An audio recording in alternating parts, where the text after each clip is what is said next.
Innal hamdalillah nahmaduhu wa nasta'inuhu wa nastaghfiruh wa na'udzu billahi min syururi anfusina wa min sayyiati a'malina may yahdihillahu fala mudhillalah wa may yudlil fala hadiyalah.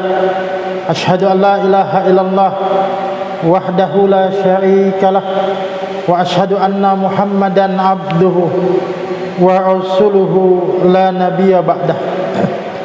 Allahumma salli wa sallim ala nabiyyina Muhammadin wa ala alihi wa ashabihi wa man tabi'ahum bi ihsanin ila yaumiddin, amma ba'du. Alhamdulillah,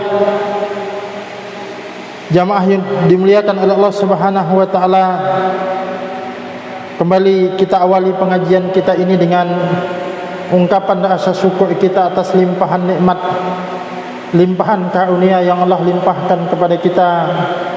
Sebab tak ada yang bisa menyampaikan kita ke tempat ini, ke masjid ini, kecuali nikmat dan karunia Allah Subhanahu wa taala.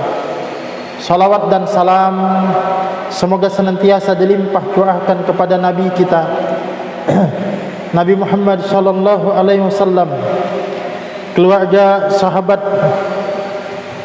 dan pengikut-pengikut beliau, umat-umat beliau yang tetap istiqamah, tetap teguh di atas jalan agama ini, dan semoga keteguhan dan keistiqomahan itu dikaruniakan kepada kita.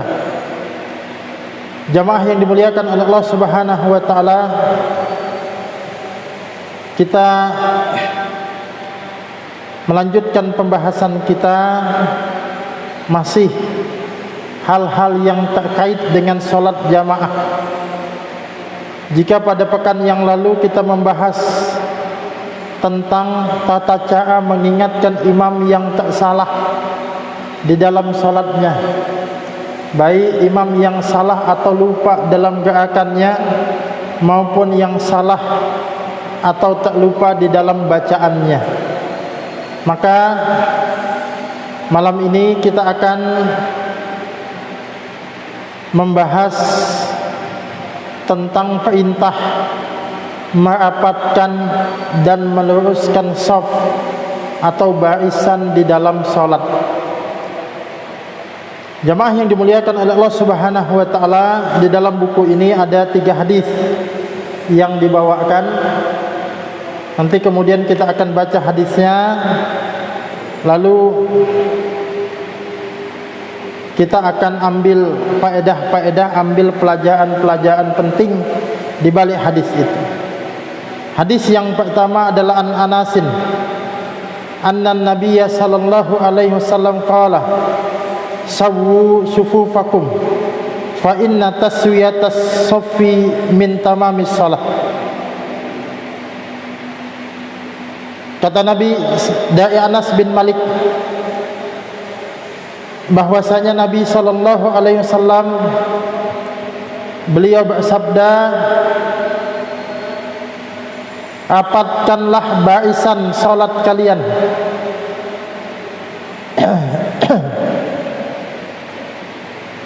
luruskanlah saf-saf kalian, karena sesungguhnya lurusnya saf itu bagian daripada kesempurnaan salat.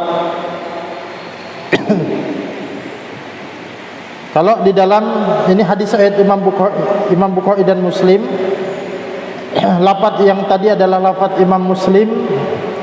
Kemudian dalam lafaz yang lain dikatakan sawwu sufufakum fa inna taswiyatas sufuf min iqamis salah, min iqamatis salah.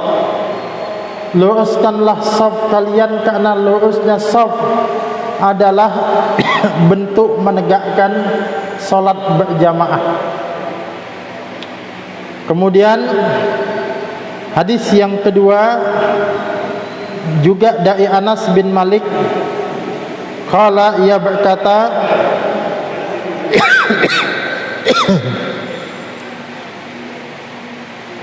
Kana Rasulullah sallallahu alaihi wasallam yuqbilu alaina biwajhihi qabla ay yukabbira fayaqulu ta'asu wa'tadilu adalah Rasulullah sallallahu alaihi wasallam biasa menghadapkan wajahnya terlebih dahulu, maksudnya membalikkan posisinya menghadap ke jamaah sebelum ia bertakbir. Saya berkata, lapatkanlah dan luruskanlah saf kalian. Kemudian hadis yang ketiga kita baca dulu hadisnya an Abi Mas'ud. Qala kana Rasulullah sallallahu alaihi wasallam yamsahu manakibana fi sholati wa yaqulu istawu wa la takhtalifu fatakhtalifa qulubukum. Rawahu Muslim. Dari Abi Mas'ud radhiyallahu an, dia berkata, adalah Rasulullah sallallahu alaihi wasallam suka menepuk-nepuk ya, pundak kami di waktu sebelum melaksanakan salat, dan beliau mengatakan, rapatkanlah dan luruskanlah dan jangan berselisih, yang akibatnya akan berselisih pula hati-hati kalian. Nah, jamaah yang dimuliakan oleh Allah Subhanahu wa taala, hadis yang kita baca tadi, kalau kita ambil faedah umumnya, di situ menyebutkan tentang perintah untuk meluruskan sekaligus merapatkan shaf salat, dan menyebutkan juga hikmah di balik perintah merapatkan dan meluruskan shaf itu. Ya, kalau tadi perintahnya jelas. Hikmahnya apa? Hikmahnya menyatunya shaf barisan di dalam salat itu menyebabkan menyatunya hati kita. Ya, hati kaum muslimin. Tapi sebaliknya berselisihnya shaf menyebabkan juga akan berselisih hati kaum muslimin itu. Nah, ini poin pentingnya. Nah, jamaah yang dimuliakan oleh Allah Subhanahu wa taala, di sini dulu kita melihat tadi ada perintah. Ya, ada perintah. Kalau saya bagi di sini ada 2 poin, Pak. Perintah meluruskan shaf dan perintah merapatkan shaf. Nanti ya, lurus dan rapat. Kalau hadis tadi yang diriwayatkan oleh Imam Bukhari dan Muslim, Nabi bersabda, "Sawwu sufufakum." Luruskanlah shaf-shaf kalian. Fa inna taswiyatas shaffi, karena sesungguhnya lurusnya shaf itu min tamamis shalah, bagian dari kesempurnaan salat berjamaah maksudnya. Kalau dalam riwayat Imam Bukhari disebutkan min iqamatis shalah, bagian dari bentuk menegakkan salat.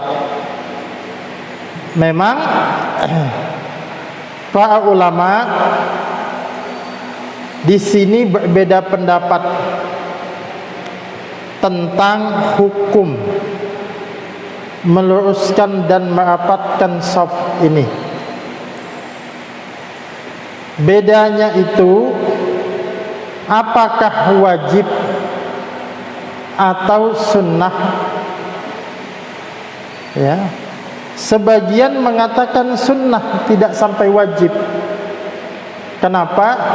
Karena dikatakan di sini fa inna taswiyatas suf, fa inna taswiyatas shaf, atau dalam ini taswiyatas sufuf, sesungguhnya lurusnya shaf itu min tamamis shalah, bagian dari kesempurnaan salat.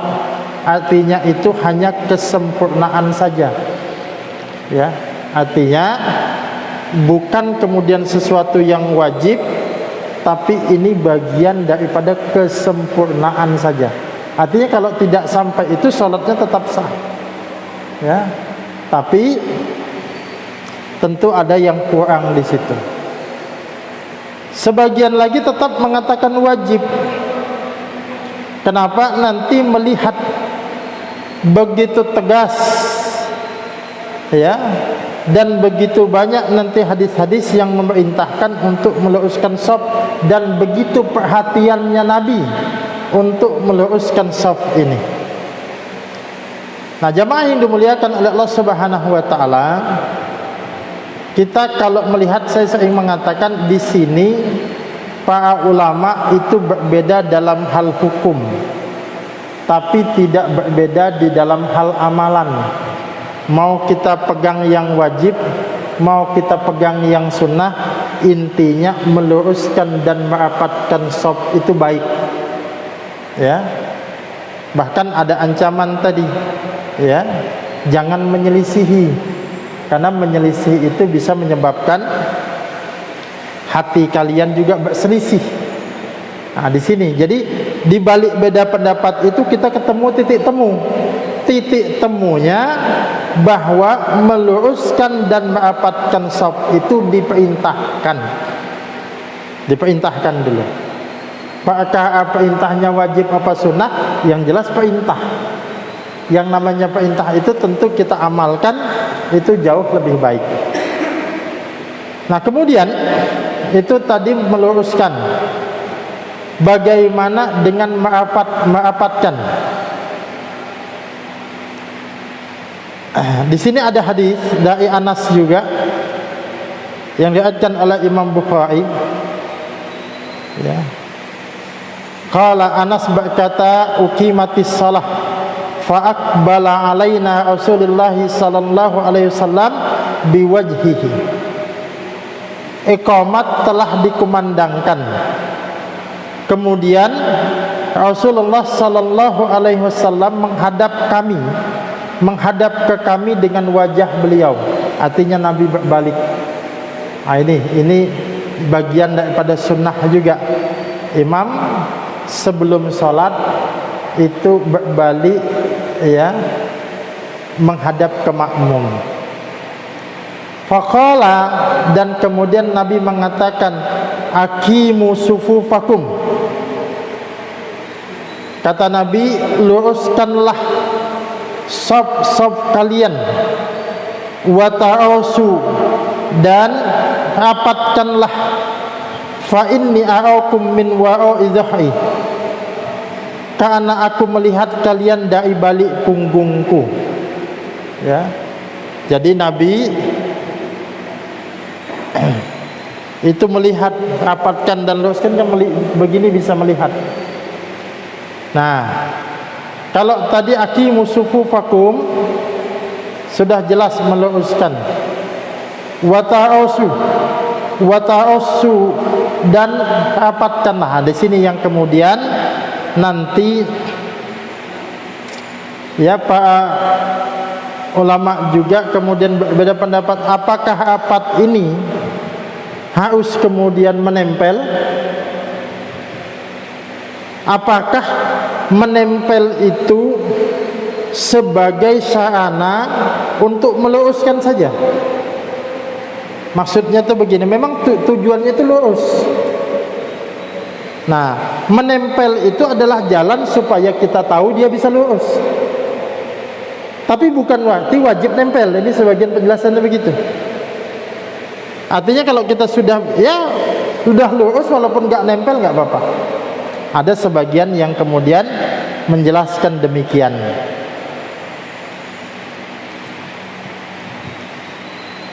Hanya saja nanti ada keterangan tambahan, ya, dari para ulama pensaah hadis ini. Misalnya saya sebut saja yang disebutkan di sini, yang kita nukil di sini adalah pendapatnya, penjelasannya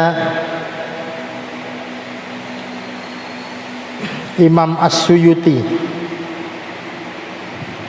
Aqimu sufufakum wa ta'asu. Para pensyarah berkata, yang dimaksud dengan aqimu, tegakkan, itu maksudnya luruskan. Sedangkan ta'asu adalah saling menempel tanpa ada celah. Tanpa ada celah. Nah, saya Allahu a'lam bishawab melihat menempel itu tentu menjadi lebih baik, walaupun bukan berarti juga harus berlebih-lebihan. Artinya sebatas rapat, tidak ada celah, mau bersentuhan, nempel bagus, atau paling tidak bersebelahan tanpa ada celah, walaupun tidak kemudian saling bergesekan begitu. Karena apa? Karena nanti banyak hadis-hadis yang menunjukkan kita, memerintahkan kita untuk menutup celah. Misalnya saya baca secara cepat saja.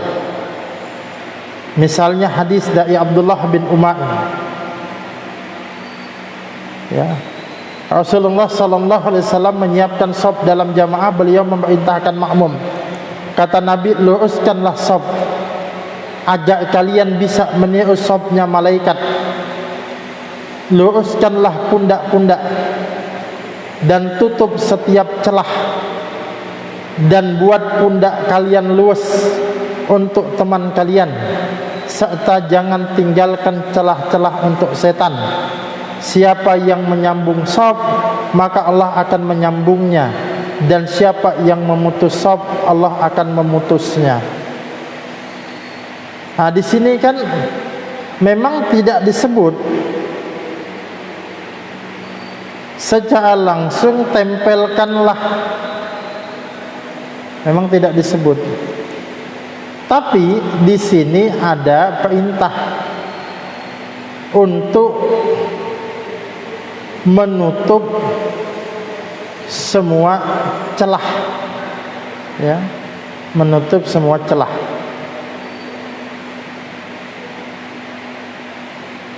Kemudian dalam hadis yang lain, rapatkanlah shaf kalian dan rapatkanlah barisan kalian. Ya. Rapatkanlah shaf kalian dan dekatkanlah.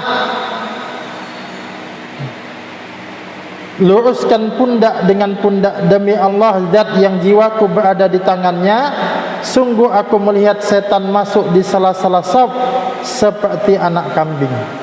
Di sini juga ada peringatan shaf yang ada celahnya itu menjadi pintu masuk setan. Kemudian hadis dari Abu Umamah, riwayat Imam Ahmad, kata Nabi, tutup setiap celah shaf karena setan masuk di antara shaf kalian seperti anak kambing. Jadi perintahnya ada rapat. Kemudian yang memperkuat juga nanti perkataan Anas bin Malik dari yang diriwayatkan oleh Imam Al-Bukhari. Anas mengatakan, wa kana ahaduna yulziqu manakibahu bimankibi sahibihi wa qadamahu biqadamihi. Adapun kami, salah seorang dari kami para sahabat, merapatkan pundak kami dengan pundak sebelahnya dan merapatkan kaki kami dengan kaki sebelahnya. Nah, di sini ini memang bukan langsung sabda Nabi sallallahu alaihi wasallam, tapi ini adalah perkataan Anas bin Malik, sahabat Nabi sallallahu alaihi wasallam. Ya, Anas mengatakan, para sahabat itu merapatkan pundak kami dengan pundak sebelahnya dan merapatkan kaki kami dengan kaki sebelahnya. Di sini timbul kemudian pertanyaan. Ada yang mengatakan ini kan hadisnya bukan sampai perkataan Nabi, tapi lebih kepada ungkapan sahabat. Karena ungkapan sahabat itu tidak otomatis menjadi dalil. Ya. Tapi bisa kita jelaskan juga, memang ini adalah praktek yang dilakukan oleh sahabat. Tapi ini ditakrir. Artinya ketetapan ini didiamkan oleh Nabi, dan kita mengetahui diamnya Nabi, takrirnya Nabi itu merupakan keputusan dan menunjukkan hal itu boleh. Ya. Jadi maksud saya begini, taruhlah ini kan orang mengatakan kan tidak sampai kepada Nabi perbuatan sahabat. Tapi perbuatan sahabat ini tidak diingkari oleh Nabi dan tidak juga diingkari oleh sahabat yang lain. Ini bisa jatuhnya kepada takrir. Itu satu. Yang kedua, yang bisa kita jelaskan juga adalah, taruhlah memang tidak ada hadis. Nah, anggap saja begitu. Tidak ada hadis yang menjelaskan tentang bagaimana tata cara merapatkan sop itu. Nabi cuma bilang luruskan dan rapatkan. Cuma kita nggak tahu bagaimana merapatkannya, apakah rapat betul atau rapat maksudnya tidak bersentuhan. Taruhlah tidak ada keterangan itu. Bukankah amaliyah sahabat ini bisa kita katakan tadi, ya, ini adalah praktek penafsiran para sahabat terhadap hadis Nabi. Dan tentu penafsiran sahabat terhadap hadis Nabi ini jauh lebih baik ketimbang kemudian dugaan kita, pemahaman kita terhadap hadis itu. Ya, maka kemudian ini yang lebih baik adalah dia rapatkan. Terlepas tadi apakah merapatkan itu merupakan tujuan atau merapatkan itu hanya bagian daripada jalan untuk bisa lurus. Maksudnya kan kalau tidak rapat kita nggak tahu nanti lurus apa enggak. Nah, tapi kan kalau rapat kita bisa memastikan bahwa dia itu lurus. Nah, dalam hal ini Allahu a'lam bishawab, saya lebih cenderung untuk kemudian yang terbaik itu lurus dan rapat. Ya, lurus kemudian rapat. Ada juga nanti perkataan Anas bin Malik, ya. Oh ya, ini perkataan Anas bin Malik tadi dijadikan oleh Al-Imam Al-Bukhari sebagai judul bab menempelkan pundak dengan pundak dan kaki dengan kaki. Ini menunjukkan bahwa itu menempel.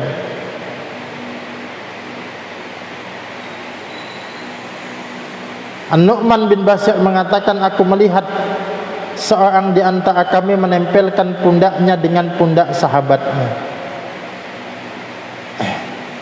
Nah, jamaah yang dimuliakan oleh Allah Subhanahu wa taala, jadi itu ya, jadi perintahnya selain meluruskan, merapatkan sop juga diperintahkan. Lalu bagaimana tata caranya? Nah, sekarang kemudian kita bicara tentang tata cara meluruskan sop ini.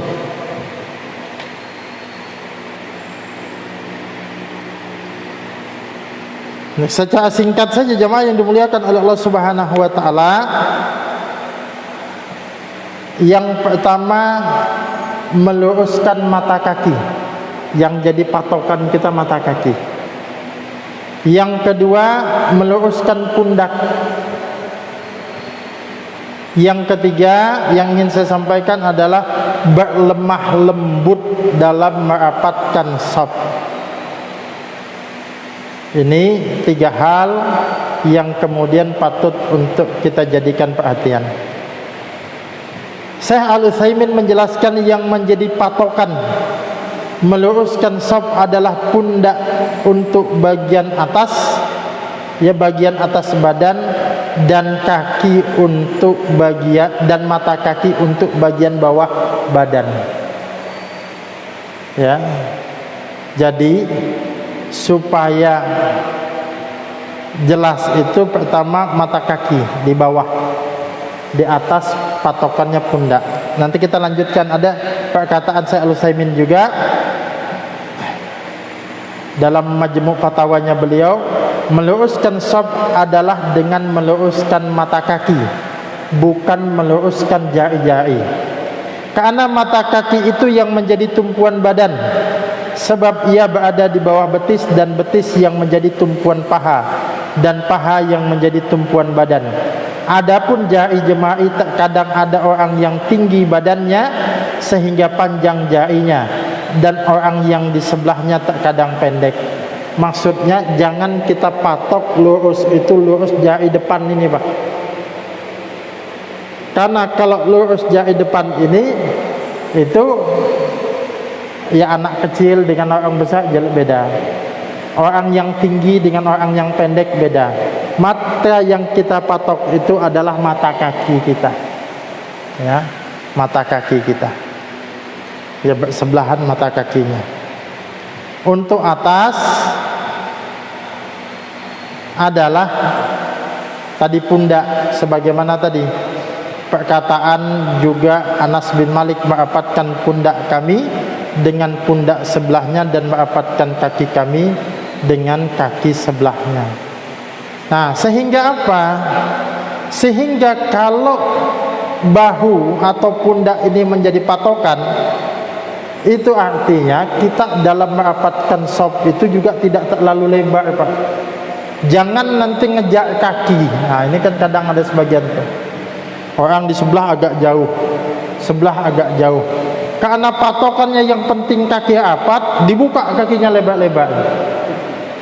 Kakinya bisa rapat, tapi bahunya gimana?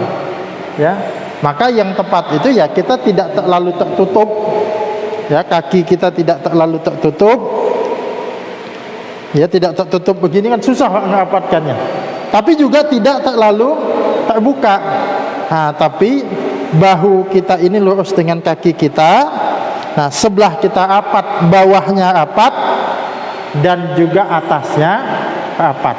Ya, itu yang menjadi patokan.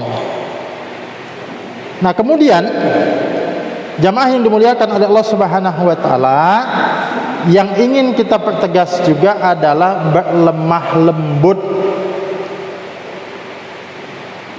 Ya, berlemah lembut dalam merapatkan shaf. Nah, ini sebagaimana tadi, luruskan dan rapatkanlah shaf. Ya, luruskan dan rapatkan shaf, luruskan pundak-pundak serta tutuplah celah, namun berlemah lembutlah terhadap saudaramu. Maksudnya kita itu sebatas merapatkan saja. Ini ibarat, Pak, ya. Ini kakinya orangnya sebatas rapat saja. Ya, kalau dia tidak nyaman disentuh, ya misalnya ini kan rapat. Kalau dia tidak nyaman disentuh, ya segini sedikit. Jangan kemudian dipepet. Ya. Nah, ini kadang-kadang semangat kita ingin mengamalkan sunnah, tapi dengan cara yang kurang bagus. Orang itu rapat saja belum tentu terbiasa, kita pepet lagi, akhirnya dia jengkel dan dia tidak senang dengan sunnah. Apa itu merapatkan itu? Oh, geli saya gitu ya. Nah, akhirnya orang jadi mohon maaf tanda kutip alergi dengan sunnah. Dah rapatkan. Kalau dia memang, kalau saya biasanya mengamalkan kalau ada jamaah kita dah biasa, ya sentuhkan kaki kita nggak apa-apa.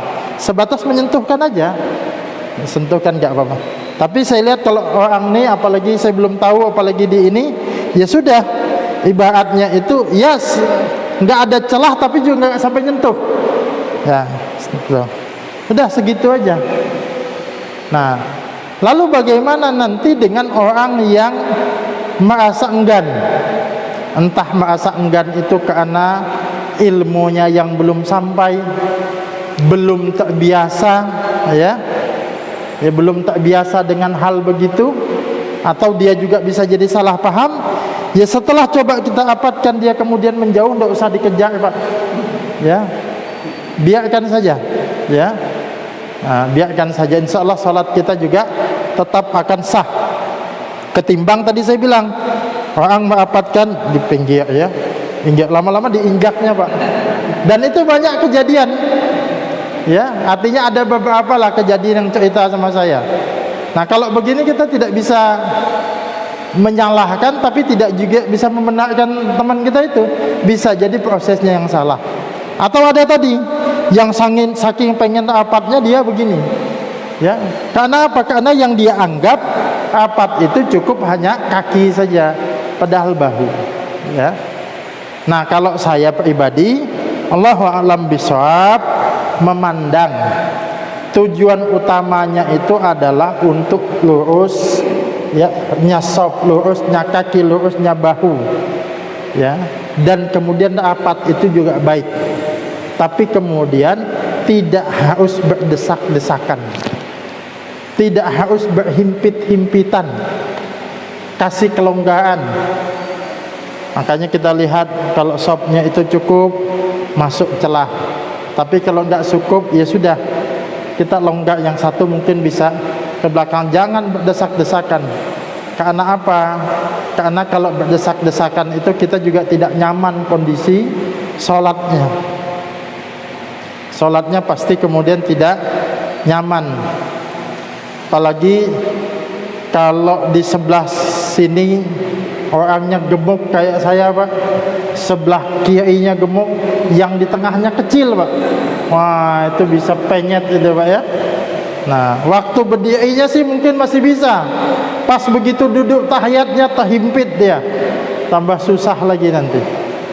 Tapi kalau kita sedang-sedang saja, ya sedang-sedang saja lurus tadi, kakinya tidak sampai berhimpit tapi rapat, kemudian bahunya juga kemudian lurus dan rapat, itu insya Allah sopnya juga nyaman, longgar, ya. Tidak ada celah sehingga setan bisa masuk, tapi juga tidak sampai kemudian kita berhimpit-himpitan. Nah itu, ya, jadi jangan sampai nanti merapatkan sop ini justru menjadi masalah. Padahal kan perintah untuk merapatkan sop ini tadi dengan hikmah untuk menyatukan hati kita. Nah hikmahnya, kata Nabi, istawu, ya, luruskanlah sop, wala tahtalifu, dan janganlah kalian menyelisihi sop itu, jangan bengkok sopnya, ya, fatah talifa qulubukum, yang menyebabkan, ya, akan juga berselisih hati-hati kalian.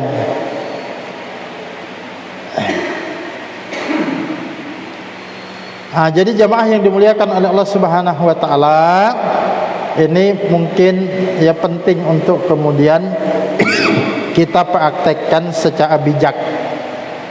Jangan sampai renggang, jangan sampai juga sampai berhimpit-himpitan. Lalu muncul pertanyaan, ini saya closing saja terkait dengan pertanyaan, bagaimana kemudian dengan kasus saat ini masih ada yang membuat jarak di dalam sholat. Begini, pertama kita bicara hukum asal dulu. Hukum asal, ya, hukum asal itu jelas tidak boleh membuat celah. apat dan lurus itu hukum asalnya. Memang nanti kalau ada hal-hal tertentu, ya, itu hukum asal bisa sudah berubah lagi. Itu bisa berubah, yaitu kalau hukum asalnya. Nah, cuma yang maksud saya, apakah iya kita bicara kondisi saat ini, kita tidak bicara kondisi yang kemarin-kemarin dah lewat lah. Apa kondisi saat ini itu masih layak kita untuk kemudian mengenggangkan sop? Saya pikir sudah enggak lagi, dengan beberapa pertimbangan. Ya, dengan beberapa pertimbangan. Pertama, kita lihat prakteknya. Kita kalau ngantri, ya, kalau kemudian ke pasar, kalau apa, itu kan betul, itu ada kebutuhan, ya. Sholat juga ada kebutuhan. Toh di dalam sholat ini enggak lama, Pak. Paling 5 menit kita sholat itu. Kalau setelah itu habis sholat mecah lagi, silahkan. Maksudnya berpencar lagi kemudian, silahkan. Coba saya yang kadang sedih itu, ya, sholatnya berjarak, habis sholat itu apa? Ya, ada makan-makan atau apa. Nah, sekali lagi saya tidak bicara kasus yang kemarin. Kasus saat ini, alhamdulillah, mudah-mudahan Allah terus menjaga kita juga, ya. Apa namanya, sudah saatnya masjid merapatkan kembali sopnya, ya. Ya, saatnya kemudian masjid-masjid kita merapatkan sopnya. Bentuk ikhtiar silahkan, yang mau pakai masker silahkan, ya. Kalau pakai masker satu individu. Yang kedua, ya, kalau memang yang ada yang sakit, ada yang flu, ada yang batuk, pakai masker malah bagus, ya. Tapi yang lain juga enggak pakai masker enggak apa-apa. Tapi urusan merapatkan ini, karena ini tadi sudah, ya, hadisnya sudah jelas, celah setan akan masuk juga ada. Nah, saatnya kita rapat lagi, ya. Sekali lagi saya tidak bicara yang kemarin, saya bicara kemudian saat ini, ya. Saya agak inilah, sholat kemudian berjarak gitu untuk saat ini, ya, agak rasanya kurang ini. Padahal kita melihat praktek kehidupan kita, ya, enggak apa-apa. Nah, yang penting saat ini kita perkuat itu satu, jaga kesehatan kita, perkuat imun kita. Ini yang terkait dengan protokol-protokol kesehatannya. Nah, selebihnya ya jaga iman, tingkatkan amal saleh ini, ya. Nah, tentu kita tidak boleh meremehkan juga, tapi tidak boleh juga kemudian sampai berlebih-lebihan. Mungkin itu jamaah yang dimuliakan oleh Allah Subhanahu wa taala yang ini bisa kita sampaikan. Silahkan kalau masih ada waktu, kalau ada yang mau ditanyakan kami silahkan.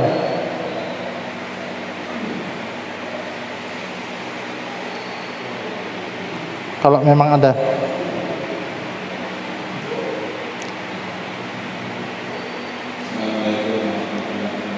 Waalaikumsalam warahmatullahi wabarakatuh.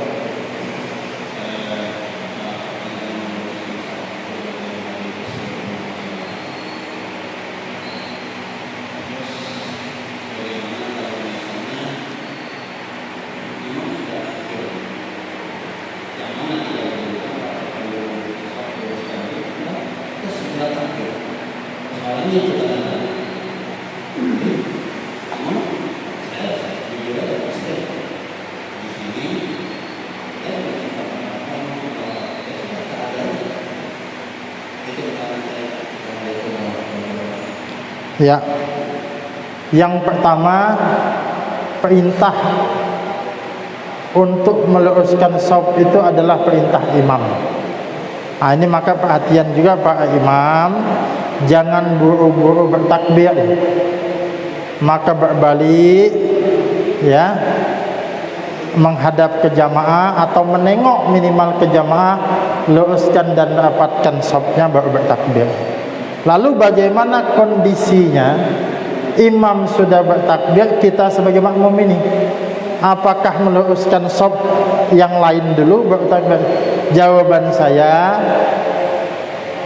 yang jelas kita ngikut imam, karena nanti akan timbul juga kegaduhan kalau ini kita ngurus ini, karena lebih utama mengikut imam.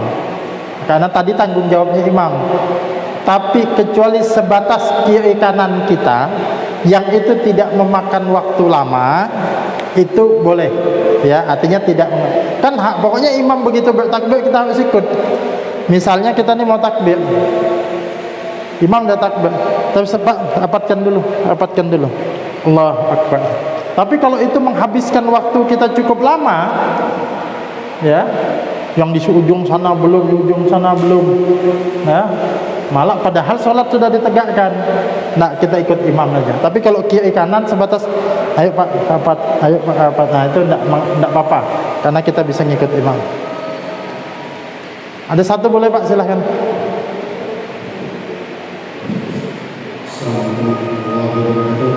Salam.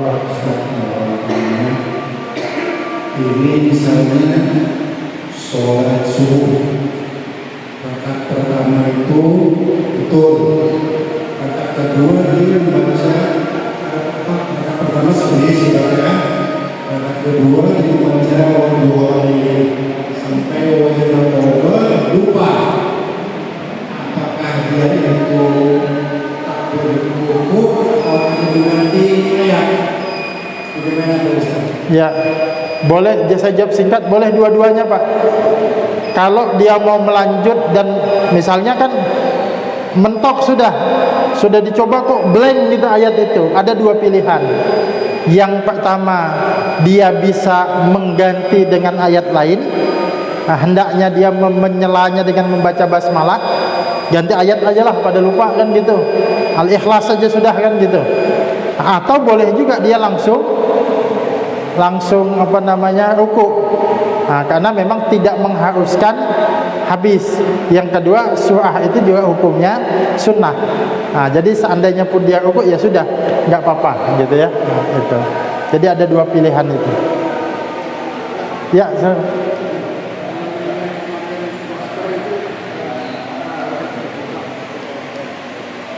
pakai masker. Hukum asal menutup mulut ketika sholat itu makruh. Nah, tidak sampai haram, makruh artinya tidak disukai. Cuma saya katakan tadi, hukum asal itu bisa berubah kalau ada sesuatu, ya, ada sesuatu.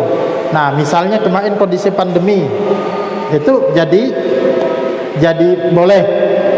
Nah, kalau kondisi kita sekarang misalnya karena dikhawatirkan kita juga misalnya sedang kurang sehat, sedang flu, boleh pakai masker walaupun hukum asalnya makruh. Artinya gini, kalau tanpa ada sebab, pandemi tidak ada, kita sehat, tiba-tiba kita pakai masker, ini makruh hukumnya. Ya, makruh, enggak ini. Ya.